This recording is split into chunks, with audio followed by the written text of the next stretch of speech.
Vasudev कुटुंबकम। Birth asphyxia क्या होता है?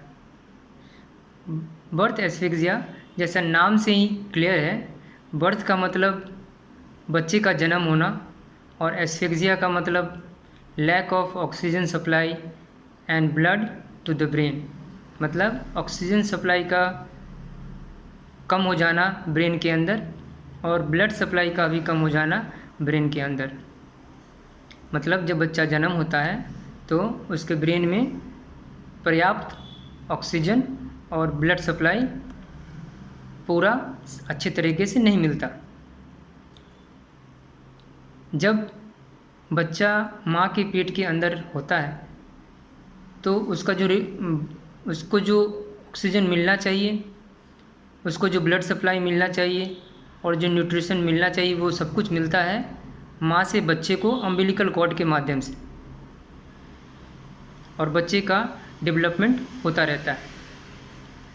तो डिलीवरी के दौरान जब बच्चा माँ के पेट से बाहर आता है तो जैसे ही अम्बिलिकल कॉर्ड कटता है और क्लैंप होता है तो वो 3 से 5 सेकंड का जो ट्रांजिशन टाइम होता है, उस दौरान बच्चे को ये काम खुद ही करना पड़ता है। बच्चे को ऑक्सीजन सप्लाई अपने बॉडी के अंदर खुद ही करना पड़ता है। तो जिस बच्चे का लंग्स प्रॉपर डेवलप रहता है वो बच्चा तुरंत रोने लगता है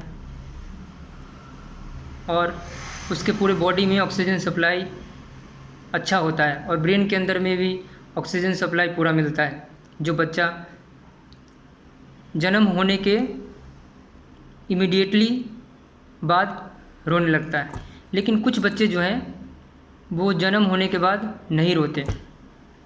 इसका कारण हो सकता है किसी इन्फेक्शन की वजह से, या ब्रेन में कोई ट्रॉमा हो गया हो उसके वजह से, या बच्चा का जो लंग है वो पूरा डेवलप नहीं हो पाता इसके वजह से, या फिर बच्चे ने माँ के पेट के अंदर पानी पी लिया है, गंदा पानी पी लिया है, जिसको मेकोनियम एस्पिरेशन बोलते हैं। तो इन सब कारण की वजह से बच्चा कभी कभी नहीं रोता। अब जब बच्चा नहीं रोता है तो उसके बॉडी के अंदर प्रॉपर अमाउंट में ऑक्सीजन सप्लाई नहीं हो पाता, ब्लड सप्लाई भी सही से नहीं हो पाता और ब्रेन को ऑक्सीजन सप्लाई प्रॉपर नहीं होने के कारण ब्रेन डैमेज होने लगता है। और जब ब्रेन डैमेज होने लगता है तो बॉडी के अंदर उसके सिम्टम्स दिखने लगते हैं। अब जितना ब्रेन डैमेज होगा बॉडी के अंदर उसके सिम्टम्स ज़्यादा दिखेंगे।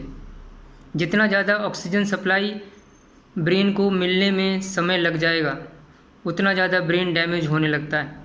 और बॉडी के अंदर सबसे पहला जो बॉडी पार्ट है डैमेज होने का वो ब्रेन है, इसीलिए ब्रेन डैमेज सबसे पहले होता है। और हम जानते हैं कि हमारा बॉडी जो है ब्रेन से ही काम करता है, ब्रेन ही कंट्रोलिंग पावर होता है। तो जितना ज़्यादा इसके अंदर में डैमेज होगा हमारा पूरा जो बॉडी पार्ट है वो अफेक्ट हो जाता है। जितना ज़्यादा अफेक्ट होगा सिम्टम्स उतने ज़्यादा दिखेंगे। जैसे आपने एक कंडीशन देखा होगा, एक कंडीशन में पूरे हाथ पाँव बच्चे का अकड़ जाता है। एक और कंडीशन होता है जिसमें बच्चा पूरा ढीला पड़ जाता है।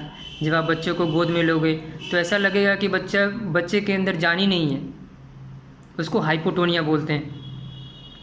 तीसरा कंडीशन होता है जिसमें बच्चे का जो चेहरे का जो मांसपेशी है वो कमज़ोर पड़ जाता है, वो चेहरे के मांसपेशी में भी टाइटनेस आ जाता है, या फिर वीकनेस बहुत ज़्यादा होता है, जिसके वजह से बच्चा जो है वो दूध पी नहीं पाता है और सॉलो ब्रीदिंग पैटर्न अफेक्ट हो जाता है। कभी कभी बच्चे के ये वीकनेस के कारण जो है बच्चे का ड्रूलिंग भी होता है, जिसको लारा पड़ना कहते हैं, क्योंकि मसल जो होता है उसमें बहुत टाइटनेस हो जाता है, या फिर एक कंडीशन और है जिसमें वो ढीला पड़ जाता है। और कभी कभी होता है कि मस्तिष्क भी अफेक्ट हो जाता है, जो हमारा सोचने समझने का जो क्षमता है ब्रेन का, जिसको कॉग्निशन बोलते हैं, वो भी अफेक्ट हो जाता है। कभी कभी बॉडी के अंदर में होता है कि एक हाथ अफेक्टेड हो सकता है, कभी कभी दोनों हाथ अफेक्टेड हो सकता है, जिसको एक हाथ अफेक्टेड होता है तो मोनोप्लेजिया बोलते हैं। कभी हाफ बॉडी अफेक्ट हो सकता है, जिसमें एक हाथ एक पाँव अफेक्टेड हो सकता है, उसको हेमीप्लेजिया बोलते हैं। जिसमें दोनों हाथ दोनों पाँव अफेक्टेड हो जाएगा, उसको क्वाड्रिप्लेजिया बोलते हैं। जिसमें सिर्फ दोनों पाँव अफेक्टेड होते हैं, उसको डाइप्लेजिया बोलते हैं। तो ये सब कंडीशन हो सकता है बच्चे के अंदर में। अगर आपको ऐसा लगता है कि आपके बच्चे में ये सब सिम्टम्स जो हमने बताए हैं उसमें से कोई भी सिम्टम्स है, तो आपको अपने पीडियाट्रिशियन और ऑक्यूपेशनल थेरेपिस्ट से एडवाइस लेना चाहिए और उनसे थेरेपी कराना चाहिए। थेरेपी के माध्यम से जो शरीर में जो मसल टोन की प्रॉब्लम है, मूवमेंट का प्रॉब्लम है, या फिर चेहरे के अंदर में जो वीकनेस है और चेहरे के अंदर में जो टाइटनेस हो गया है, या फिर चेहरा बहुत ढीला है जिसकी वजह से ड्रूलिंग होता है, लारा गिरता है, उसको थेरेपी के माध्यम से काफ़ी हद तक सुधार किया जा सकता है। और मस्तिष्क के अंदर जो कॉग्निशन जो प्रॉब्लम होता है, जिसके अंदर सोचने समझने की क्षमता कम हो जाती है, बच्चा को कुछ भी कहोगे आप तो वो रिस्पॉन्ड बहुत तेज़ी से नहीं करता जैसा नॉर्मल बच्चे करते हैं। तो बच्चा जो है, आप कुछ भी कहोगे तो रिस्पॉन्स सही से नहीं देते। तो उस केस में भी ऐसा होता है कि उसमें ब्रेन के अंदर कॉग्निशन अफेक्टेड हो जाते हैं। तो थेरेपी के माध्यम से जो बॉडी प्रॉब्लम है, या फेस का प्रॉब्लम है, या कॉग्निशन का प्रॉब्लम है, इसको काफ़ी हद तक इसका सुधार किया जा सकता है। धन्यवाद। वासुदेव कुटुंबकम।